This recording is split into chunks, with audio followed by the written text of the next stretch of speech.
Israel ದಾಳಿಗೆ Iran ಕಂಗಾಲಾಗಿದೆ. ಒಂದು ಕಡೆ ಇರಾನ್ ಬಳಿ ಇದ್ದಂತ ಶಸ್ತ್ರಾಸ್ತ್ರಗಳು ಸಂಪೂರ್ಣ ಖಾಲಿ ಅಂತ ಒಂದಷ್ಟು ವಿಷಯ ಆಚೆ ಬರ್ತಾ ಇದೆ. ಹೌದಾ, 5-6 ದಿನಕ್ಕೆ ಅಷ್ಟೇ ಮುಗಿದು ಹೋಯ್ತಾ ಇರಾನ್ನ ಕಥೆ ಅಂತ ಇನ್ನೊಂದು ಪ್ರಶ್ನೆ ರೈಸ್ ಆಗುತ್ತೆ ಇಲ್ಲಿ.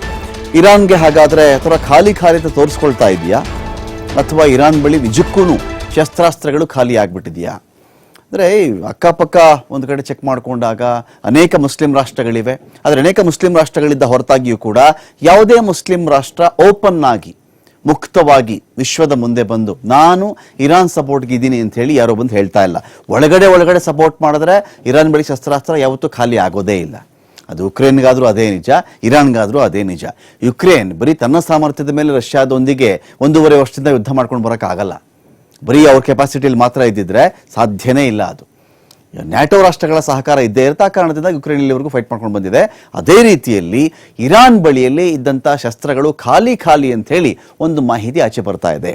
ಶಸ್ತ್ರಾಸ್ತ್ರಗಳಿಗೆ ರಷ್ಯಾ ಬಳಿ ಬೇಡಿಕೆ ಇಟ್ಟಿರೋದು ಇರಾನ್ಗೆ ಶಸ್ತ್ರಾಸ್ತ್ರ ಕೊಡೋದಕ್ಕೆ ಪುಟಿನ್ ನಿರಾಕರಿಸಿದ್ದಾರೆ. ನಾನು ಆ ಥರ ಶಸ್ತ್ರಾಸ್ತ್ರ ಪೂರೈಕೆ ಮಾಡಕ್ಕೆ ಬರಲ್ಲ ಅಂತ ಹೇಳಿ ರಷ್ಯಾ ಅಧ್ಯಕ್ಷ ಹೇಳಿರೋದು.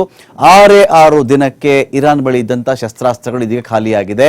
ಯಾರ ಬಳಿ ಈಗ ಕೇಳ್ಕೊಳ್ಬೇಕು ಅಂತ ಇರಾನ್ಗೆ ಸದ್ಯಕ್ಕೆ ಗೊತ್ತಾಗ್ತಾ ಇಲ್ಲ ಅಂತ. ಇರಾನ್ ಬಳಿ ಸದ್ಯಕ್ಕಿರೋದು 1800 ಬ್ಯಾಲಿಸ್ಟಿಕ್ ಮಿಸೈಲ್ಗಳು.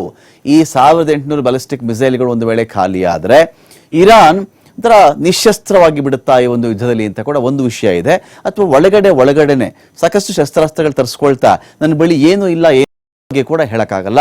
ಯುದ್ಧದಲ್ಲಿ ಯಾರ ತಂತ್ರ ಹೇಗಿರುತ್ತೆ ಅಂತ ಹೇಳಿ ಯಾರೂ ಕೂಡ ನಾವು ಗೆಸ್ ಮಾಡಕ್ ಬರಲ್ಲ. ಅದು